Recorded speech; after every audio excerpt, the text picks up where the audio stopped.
वही हुआ जिसके बारे में हम पिछले वीलॉग में बात कर रहे थे। कादी फायद ईसा साहब ने बेंच खत्म करके एक नया बेंच बना दिया है। जस्टिस मुनीब अख्तर साहब को निकाल दिया है और उसमें जस्टिस नईम अख्तर अफगान साहब को शामिल किया गया है। अच्छा, ये भी एक अजीबोगरीब चीज़ हो रही है पाकिस्तान में, और पाकिस्तान की अदलिया की तारीख में अदलिया में इतनी सियासत कभी नहीं थी जितनी अब हम देख रहे हैं। और जिस तरह के सियासतदानों के और अदलिया के होने वाले अंदर इकदाम के अंदर मुमासलत है, यानी एक तरफ हुकूमत एक चीज़ की ख्वाहिश कर रही होती है, दूसरी जानिब अदलिया वही काम कर रही होती है, और टाइमिंग भी दोनों की बड़ी मैच करती है, बयानात भी दोनों के बड़े मैच करते हैं, डेटा भी दोनों का बड़ा मैच करता है। ऐसा लगता है कि दोनों को एक ही जगह से सोच आ रही है, दोनों को एक ही जगह से जो है वो ख्यालात जो है उनके ऊपर नाजिल हो रहे हैं, एक ही तरह का लगता है। अब जस्टिस नईम अख्तर अफगान क्यों, इसके बारे में जो एक्सपर्ट्स हैं वो ये कह रहे हैं कि कादी साहब किसी किस्म का कोई रिस्क लेना नहीं चाहते। एक बात ये भी रिपोर्ट हुई है और यहाँ मेरे पास मौजूद है ये खबर कि ये दावा भी सामने आया कि जस्टिस मंसूर अली शाह साहब को शामिल करने का फैसला किया गया, लेकिन वो भी इसके अंदर शामिल नहीं हुए। तो उसके बाद जो है वो बिलाखिर जस्टिस नईम अख्तर अफगान साहब को शामिल किया गया। और अगर मजीद भी किसी जज को इसमें शामिल किया जाता जो अक्सरियती जजेस हैं तो वो भी इनकार कर देते और ये मामला मजीद मुतनाज़ हो जाता। खासतौर पे प्रैक्टिस एंड प्रोसीजर कमेटी में जो कादी फायद ईसा साहब के पास मास्टर ऑफ द रोस्टर की एक ताकत आई हुई है कि वो जो चाहे बेंच बनाए, और एक वन मैन शो वहाँ पे चल रहा है, और इसका तस्करा जो है वो जस्टिस मंसूर अली शाह साहब ने किया भी था। तो वो मुतासिर हो जाएगा और मुतनाज़ हो जाएगा और वो मामला खुल जाएगा। लेकिन क्या कादी फायद ईसा साहब जो भी कर सकते थे वो कर गुजरे हैं? तो अब कादी फायद ईसा साहब के पास कौन से कार्ड्स बाकी हैं, और दूसरी जानिब जो अक्सरियती जज हैं, जो न्यूट्रल जजेस हैं, उनके पास कौन से कार्ड्स बाकी हैं, ये सारी चीज़ें मैं आपके सामने रखूंगा। लेकिन कुछ फैक्ट्स पहले करेक्ट कर लेते हैं। एक तो जनाब नया बेंच बना दिया कादी साहब ने और जस्टिस नईम अख्तर अफगान साहब को शामिल किया गया उसमें। अब तो ये पांचों हम ख्याल जजेस हैं, इनमें कोई जज भी जो है वो ऐसा नहीं है जो कादी फायद ईसा साहब के ख्यालात से इत्तफाक ना कर सकता हो। अब जस्टिस साहब ने इसको सुनना शुरू कर दिया केस को, और ये उनकी ऑब्जर्वेशन है कि लगता है कि आर्टिकल 63A का फैसला तरीके अदम एतमाद को गैर मुअस्सिर बनाने के लिए किया गया था। यानी पहले ही दिन कादी फायद ईसा साहब ने उस फैसले के ऊपर सवालात खड़े कर दिए हैं। हालांकि ये सवालात उठाए जाने चाहिए थे वुकला की जानिब से, जो अपील करने वाले हैं उनकी जानिब से, लेकिन कादी फायद ईसा साहब की तैयारी मुझे ऐसा लगता है कि वुकला से ज्यादा बेहतर है। आज उन्होंने जो सवालात उठाए और पे दर पे उठाए, उन सवालात को देखते हुए ये लगता है कि कादी साहब की तैयारी तमाम वुकला से बेहतर होगी, और कोई वकील भी इस मुकदमे को इतना अच्छा नहीं लड़ सकेगा जितना अच्छा कादी फायद ईसा साहब इसको हैंडल करेंगे। अब तो बेंच भी हम ख्याल है, तो वहां से फैसला तो वही आएगा 5-0 का ही मुझे लग रहा है कि फैसला आ जाएगा हुकूमत के हक में, और ये लोटाक्रेसी का रास्ता खुल जाएगा, हॉर्स ट्रेडिंग का रास्ता खुल जाएगा। और हैरत होती है मुझे बिलावल भुट्टो जरदारी पे कि ये वो शख्सियत है जिनकी वालदा इसका शिकार हुई। यानी छंगा मंगा में बेनजीर भुट्टो के मैंडेट पे डाका मारा गया और फ्लोर क्रॉसिंग करवाई गई नवाज शरीफ साहब वगैरह की जानिब से। तो छंगा मंगा के डाकुओं के साथ आज बेनजीर भुट्टो जो उस वक्त निशाना बनी थी, उनका बेटा उन्हीं डाकुओं के साथ मिल गया जिन डाकुओं ने उसकी मां को निशाना बनाया था। आप अंदाजा कीजिए, बिलावल जरदारी खुद जाकर छंगा मंगा वालों के साथ मिल गया है, और बिलावल जरदारी का डाटा भी खराब है। ये नहीं मजे की बात है, जो भी डाटा बिलावल जरदारी लाकर लोगों के सामने रख रहे हैं उस डाटा को मुझे हैरत होती है कोई भी चैलेंज नहीं कर रहा। इस वक्त जो अपोजिशन जमाते हैं, ना फजलुर रहमान साहब ना पाकिस्तान तरीके इंसाफ, कोई भी बिलावल जरदारी के डाटा को चैलेंज नहीं कर रहा। बिलावल का कहना है कि 90% से ज्यादा टाइम सुप्रीम कोर्ट का आईनी केसेस में लग जाता है, तो मैं आईनी अदालत बनाकर रहूंगा। कोई भी रियल टाइम लाकर नहीं दे रहा कि जनाब 90% से ज्यादा टाइम तो लगता है नॉर्मल केसेस को। ये 90% रिपोर्ट जरूर होते हैं, यानी इनकी रिपोर्टिंग ज्यादा होती है दूसरे केसेस की निस्बत, लेकिन बिलावल के इस डाटा के ऊपर कोई चैलेंज नहीं कर रहा। बिलावल जिन मुल्कों की मिसालें दे रहे हैं, यानी कादी फायद ईसा साहब ने भी रिकॉर्ड मंगवा लिया जी, ऑस्ट्रेलिया की, अमेरिका की और बरतानिया की मिसालें लेकर आ जाए जी, इस हवाले से क्या है। तो मैं एक चीज बता दूं कि बरतानिया, अमेरिका और ऑस्ट्रेलिया, क्या पाकिस्तान में उसके जैसे हालात हैं? कादी फायद ईसा साहब से और बिलावल जरदारी से मेरा ये सवाल है कि क्या बरतानिया में जिनकी आप मिसालें दे रहे हैं उनमें कभी कोई फॉर्म 47 के ऊपर किसी एमएनए को लाया गया है? औरतों और बच्चों को अगवा करके एमएनएस को ब्लैकमेल किया गया है? बच्चों को अगवा करके उनको मार कुट के उनकी फैमिलीज को आवाजें सुनवाकर एमएनएस को क्या कभी ब्लैकमेल किया गया है? क्या कभी अरकान असेंबली को अगवा करके गायब करके उनसे वोट लेने की कोशिश की गई है? यानी ये सारी चीजें तो अमेरिका में, बरतानिया में, ऑस्ट्रेलिया में आप मिसाल दे दें, फिर आप उसके जैसा सिस्टम भी यहां पे लेकर आ जाए। और भी बेशुमार चीजें हैं वहां पे तो फॉर्म 47 पे हुकूमत नहीं बनती, वहां पे तो ये सारी चीजें नहीं होती। यूसुफ रजा गिलानी के बेटे की वीडियो मौजूद है कि वो सरेआम जो है वो एमएनएस के साथ सौदेबाजी कर रहे हैं, उन्हें बता रहे हैं जी इतने पैसे ले लो, इतने पैसे दे दो, ये वाला काम करवा देंगे, वो वाला भी कर देंगे, ऐसे एडजस्ट कर लेंगे। यूसुफ रजा गिलानी के बेटे की वीडियो मौजूद है और वो बेटा आज असेंबली में मौजूद है। तो कादी फायद ईसा साहब या बिलावल जरदारी साहब, आप ऐसी एक मिसाल दे दें उन मुल्कों के अंदर, और अगर कोई मिसाल ऐसी आपको मिल भी जाएगी तो उस बंदे का या उस पार्टी का पॉलिटिकल करियर पे क्या असर पड़ा उसके बारे में भी आप फिर बता दें।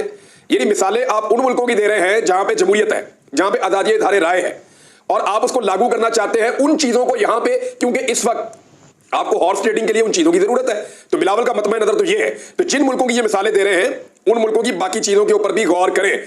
और बताएं ना एक और चीज भी, कादी साहब बता दें कि क्या उन मुल्कों के अंदर कोई जज किसी ऐसे बेंच में बैठ सकता है जिस बेंच के सामने एक ऐसी चीज का फैसला मौजूद हो जिस चीज का असर उस जज की अपनी एक्सटेंशन पर हो जाए या उस जज के अपने मुस्तकबिल के साथ?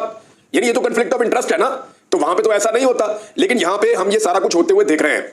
माजी में कुछ चीजों को करेक्ट कर लेते हैं हम। जस्टिस मंसूर अली शाह साहब ने, एक मरतबा ऐसा हुआ था कि कादी फायद ईसा साहब को बेंच से निकाला गया था और नया बेंच बनाया गया था। ये 2019 की बात है। तो उस वक्त जस्टिस मंसूर अली शाह साहब ने लिखा था कि बेंच के किसी रुकन की रिफ्यूजल के बगैर बेंच की तश्कील नौ नहीं हो सकती। मंसूर अली शाह साहब उस वक्त कादी फायद ईसा साहब के लिए डट गए थे जब कादी फायद ईसा साहब को बगैर रिफ्यूजल के निकाल दिया गया था।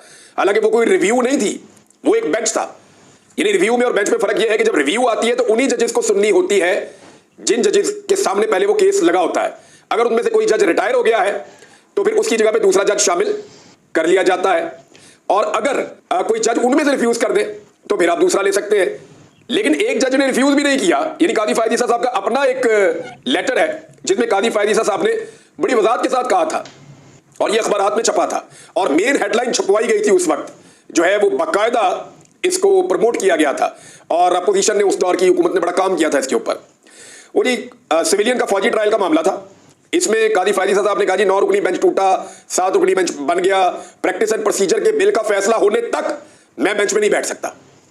कादी फायद ईसा साहब ने कहा, जस्टिस तारिक ने भी उनके साथ इत्तेफाक किया। उन्होंने कहा मैं अलग नहीं हो रहा, आज खुद नोटिस पर मेरे बेंच का रूल्स बनाने का फैसला रजिस्ट्रार ने खत्म कर दिया।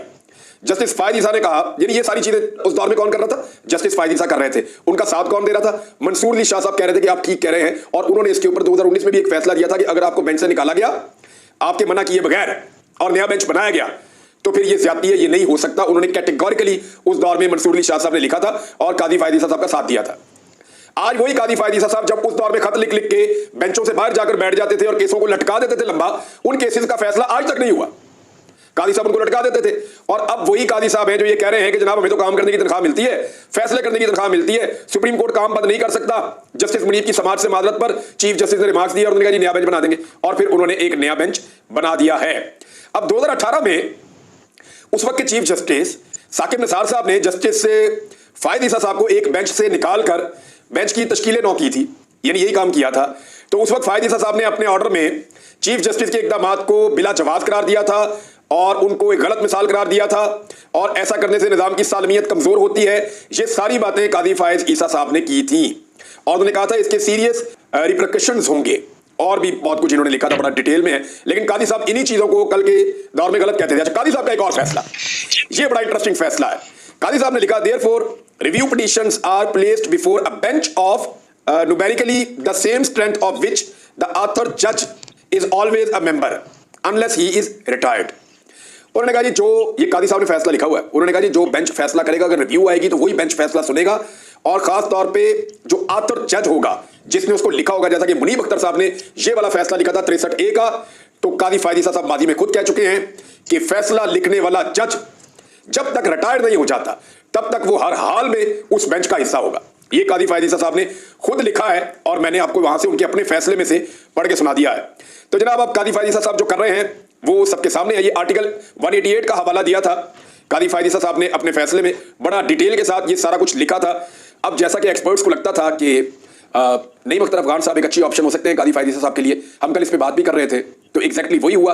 अब पूरा का पूरा जो बेंच है वो कादी साहब का। इसमें एक और प्रॉब्लम भी है, वो ये है कि 1 महीने के अंदर अंदर आपने रिव्यू पिटीशन दायर करनी होती है। अगर आपका एक केस आ गया सुप्रीम कोर्ट ऑफ पाकिस्तान में तो आपको 30 दिन के अंदर अंदर रिव्यू पिटीशन दायर करनी है, उससे आगे आप नहीं जा सकते।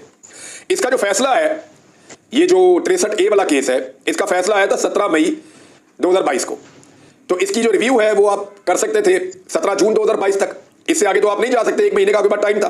तो इसकी जो रिव्यू दायर की गई थी, सुप्रीम कोर्ट बार की एक पिटीशन आई थी, वो 6 दिन की ताखीर से 23 जून 2022 को आई थी।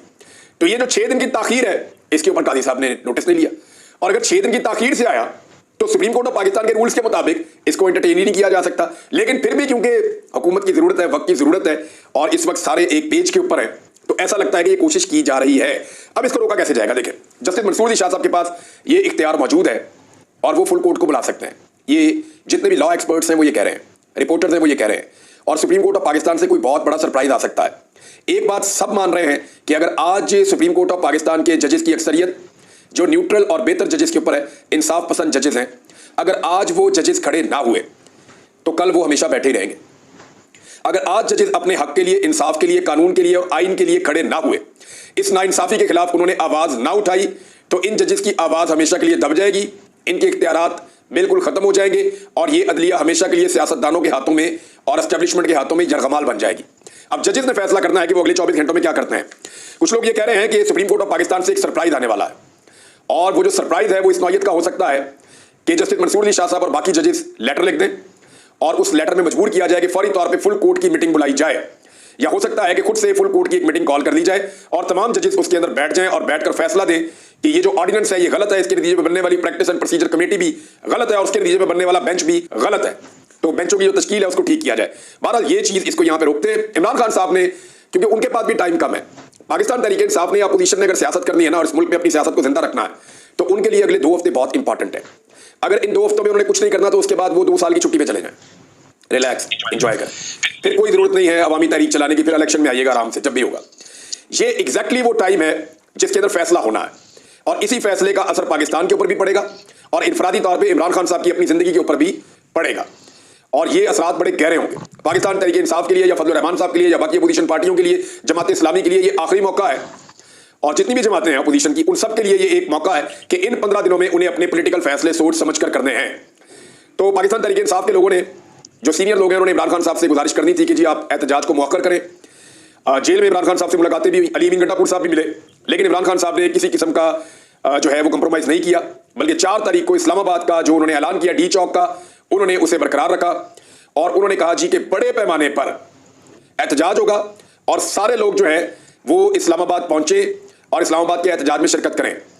और दूसरी जानिब जो है वो जो एक और एक्टिविटी हो रही है, एक बड़ी एक्टिविटी है जो कल हो रही है 3 बड़े शहरों में, उसमें मुल्तान को कैंसिल किया गया है। वजह यह है कि वहां पे इंग्लैंड की टीम क्रिकेट खेलने के लिए आ रही है, तो पाकिस्तान के अच्छे मफाद में इमरान खान साहब ने और उनकी पार्टी ने कहा जी वहां पे हम नहीं कर रहे, हम बहावलपुर करेंगे। तो एक बहावलपुर हो गया, दूसरा फैसलाबाद हो गया और तीसरा मियांवाली हो गया। इन तीनों जगहों पे भी हुकूमत रुकावटें खड़ी कर रही है और उसके अगले दिन जो है वो इस्लामाबाद का काम शुरू हो जाएगा, तो वहां पे भी रुकावटें खड़ी कर रही है। हुकूमत के लिए बहुत हेक्टिक है, बहुत प्रॉब्लमैटिक है। नंबर्स के ऊपर हम अपने अगले वीलॉग में बात करेंगे। कुछ लोग पाकिस्तान तहरीक इंसाफ को धोखा दे रहे हैं, तो कुछ लोग हुकूमत को भी धोखा दे रहे हैं। हुकूमत के भी 2 वोट कम हुए हैं, मैंने आपको बताया है। हुकूमत के 1-2 वोट और भी कम हो सकते हैं, क्योंकि कुछ लोग मेरी इतला के मुताबिक अब राब्ते में आ रहे हैं और वो ये कह रहे हैं कि जी अगर हमें पाकिस्तान तहरीक इंसाफ एडजस्ट करे तो हम इस गंदी सियासत का हिस्सा नहीं बनना चाहते। अब तहरीक इंसाफ ने इसकी इजाजत इमरान खान साहब से मांगनी है, तो देखते हैं वहां से क्या फैसला होता है। बहरहाल तहरीक इंसाफ ने अपनी एहतजाजी हिकमत अमली जो है उसको आगे बढ़ाने का फैसला किया है, उस पर हम अगले वीडियो में बात करेंगे। लेकिन एक प्रोपेगेंडा किया जा रहा है जी कि शहबाज शरीफ साहब को अक़वाम मुत्तहिदा में आज तक सबसे ज्यादा सुना गया और नाच नाच के घुंघरू तोड़ दिए लोगों ने कि ये हो गया वो हो गया, शहबाज शरीफ साहब को इतना सुन लिया, तबाही हो गई, रिकॉर्ड हो गया। तो रिकॉर्ड की दुरुस्ती के लिए ये वेबसाइट खुली हुई है, मैं आपको पढ़ के बता देता हूं कि किसको कितना सुना गया। आज तक जो लीडर्स ने तकारीर की हैं उनमें सबसे ज्यादा इमरान खान साहब को 7.2, पूरी दुनिया में सबसे ज्यादा 7.2 मिलियन मरतबा सुना गया, 72 लाख मरतबा। इनके बाद सोमालिया के सदर हैं, उन्हें 63 लाख मरतबा सुना गया। उनके बाद चे गवेरा की एक तकरीर है बहुत पुरानी, वो 15 साल पहले अपलोड की गई थी, उन्हें 39 लाख मरतबा सुना गया। जयशंकर भारत के हैं, उन्हें एक मरतबा सुना गया जी 35 लाख मरतबा। और माली के एक सदर हैं, उन्हें 19 लाख मरतबा सुना गया 2 साल पहले। इसराइल के जो सरबराह हैं उसको जो है वो 12 लाख दफा सुना गया। रजब तैयब उर्दगान को 9.5 लाख मरतबा सुना गया। हसीना वाजिद, हालत देखी ना आपने उनके साथ क्या हुआ बांग्लादेश में, उनको भी 6,74,000 मरतबा सुना गया। और मोदी, नरेंद्र मोदी, उनको भी जनाब 6,74,000 मरतबा सुना गया। और फिलिपीन के जो सरबराह हैं उन्हें 6,57,000 मरतबा सुना गया। शाह महमूद कुरैशी पाकिस्तान के वज़ीर ख़ारजा, उन्होंने जब तकरीर की थी तो उन्हें 4,98,000 मरतबा सुना गया, लगभग 5 लाख। शहबाज शरीफ ने 2 साल पहले जो तकरीर की थी उसमें उन्हें 4,77,000 मरतबा सुना गया। और इसके बाद फिलिपीन के एक फॉरेन सेक्रेटरी हैं, उनको 1,40,000 मरतबा। और शहबाज शरीफ बहुत नीचे आते हैं, अभी जब उनको सुना गया तो तकरीबन 2.25 लाख मरतबा सुना गया, या इससे कुछ ऊपर अब जा रही है तादाद मामला। और ये सुना जाता है पहले 10-12 दिन के अंदर, उसके बाद लोग नहीं इसको सुनते, इररिलेवेंट हो जाता है। लेकिन इमरान खान की तकरीर निकाल के लोग आज भी सुनते हैं, आज भी उसकी तादाद में इजाफा होता चला जा रहा है। और पूरी दुनिया में कोई लीडर उसका मुकाबला नहीं कर सकता, तो आप यहाँ पे इनके साथ आप मुकाबला करवा रहे हैं। ये जो है वो आप अजीबोगरीब किस्म के लीडर हैं, ये तो अंधों में काने राजे हैं, इनको तो दिखाई नहीं देता।